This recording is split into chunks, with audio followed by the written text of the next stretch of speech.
Ladies and gentlemen, please welcome your hosts for tonight. Binibining Lapu-Lapu 2022, Sharon Kishes Ball, Aliwan Festival Queen 2021, Chanel Kylie Hofer, and Mr. Universe Tourism First Runner-Up, Mr. Lars Dawson.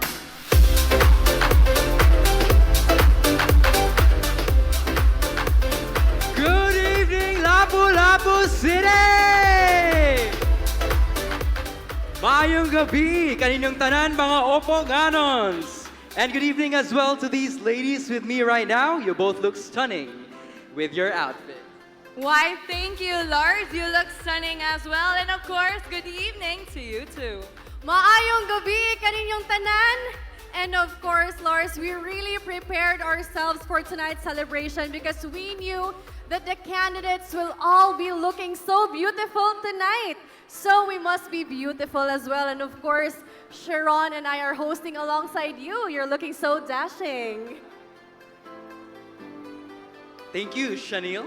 We must look this classy and elegant because tonight is the night where we will be crowning the next queen that will raise Lapu-Lapu City's torch and be the next ambassadress of goodwill to all Oponganons.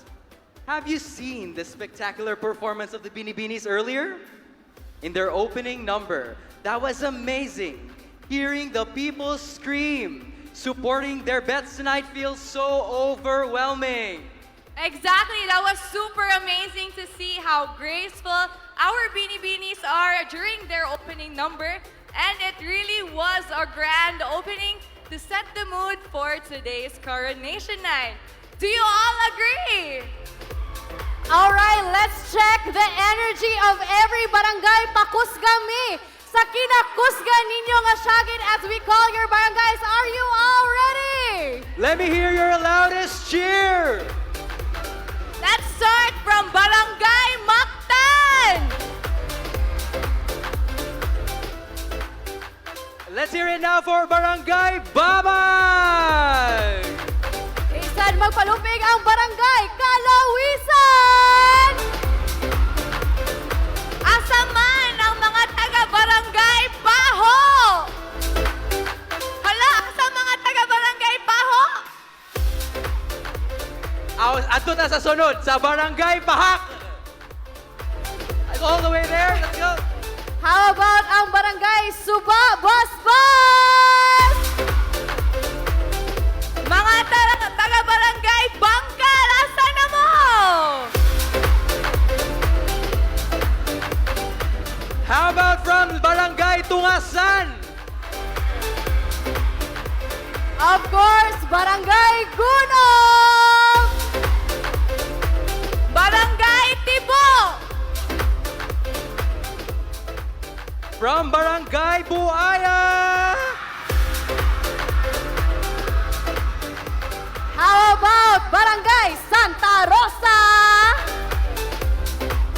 Mga taga-barangay Agos.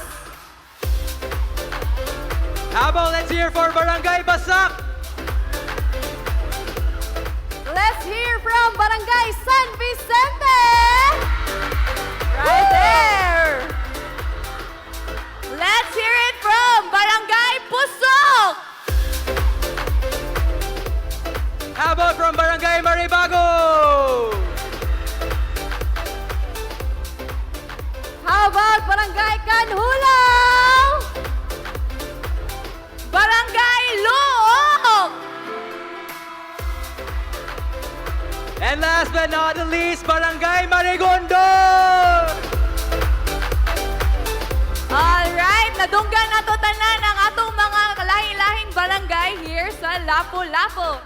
And of course, I'm pretty sure that all of you tonight are really proud to be an Oponganon with what you have witnessed the Binibinis tonight. Indeed, these beautiful Binibinis have shown dedication and resilience in their journey. They have participated in workshops to improve their personality and tirelessly had rehearsals to make sure that they will be presenting themselves well tonight. And they had community engagements just to ensure that they all bring their best here on stage and the preliminary competition where they give their best during the night to secure a spot later and have the chance to win the crown. I'd really say they all earned our admiration and respect. Absolutely, ladies, because being a Binibining Lapu-Lapu 2024 is not just about wearing a crown. It's about responsibility and to inspire the people who are looking up to them. She is going to be the ambassadress of the city, a role model that will represent Lapu-Lapu City in various events and causes. Of course, and this celebration of beauty and causes are so special tonight because this is one of the highlights of the Fiesta celebration of the city of Lapu-Lapu. That's right, Chanel. So let's not make this long now, because we are excited to meet again our Binibinis for more. Once again, I'm Lars Kent Dawson. I am Sharon Kishes. I am Chanel Kylie Hofer, and we welcome you all for this year's Coronation Night. This is Binibining Lapu-Lapu 2024!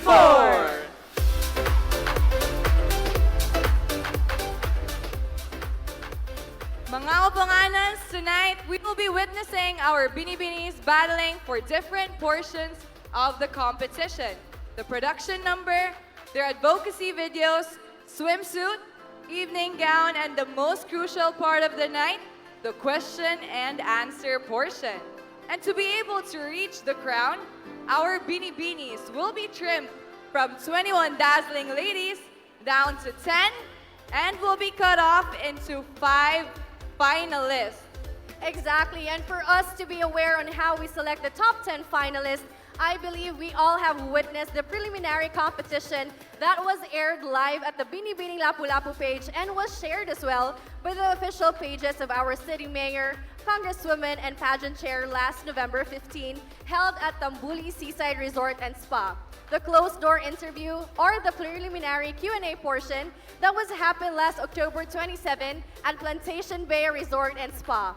Also, the production number that we all have just witnessed earlier, and the pre-judging of the advocacy videos that happened before we started this evening. So from those portions, they are being scored on the scale of 1 to 25. 1 as the lowest and 25 as the highest. Points earned by our Binibinis on each portion will be summed up and be the basis in selecting our top 10 finalists. Yes, that is right, Chanel. And our top 10 finalist scores will go back to 0. And they will be competing tonight for another round of competitions. And that's going to be the swimsuit and evening gown, which will happen later on. They will be scored on those portions on the scale of 1 to 25. 1 as the lowest and 25 as the highest. Their total scores for those rounds will be added up and be ranked. And the ranking on these portions will be the basis to determine our top 5 finalists. So the top 5 finalists will face the last hurdle tonight, which is the final question and answer portion. The current scores of our top from the previous round will be disregarded. So it means they will all have 0 on our judges' score sheets before the final round begins. This time, our top 5 finalists will be scored based on the criteria of 50% beauty and 50% intelligence for a total of 100%. And the Binibini who will garner the highest score or rank is going to be held as our newly crowned Binibining Lapu-Lapu 2024. And of course, to help us choose our next Binibining Lapu-Lapu 2024 winners, we have invited some of the very well-renowned and most influential personalities that has the keen eyes and understanding in choosing our next city's ambassadress of goodwill. Ladies and gentlemen, please help me welcome our panel of judges. A model crowned as Miss Mandaue 2014, Miss Prisaa 2016, and Pasigarbo sa Sugbo Festival Queen 2012, and the Board of Director of Gonzalado Construction. Please welcome Christine Gonzalado.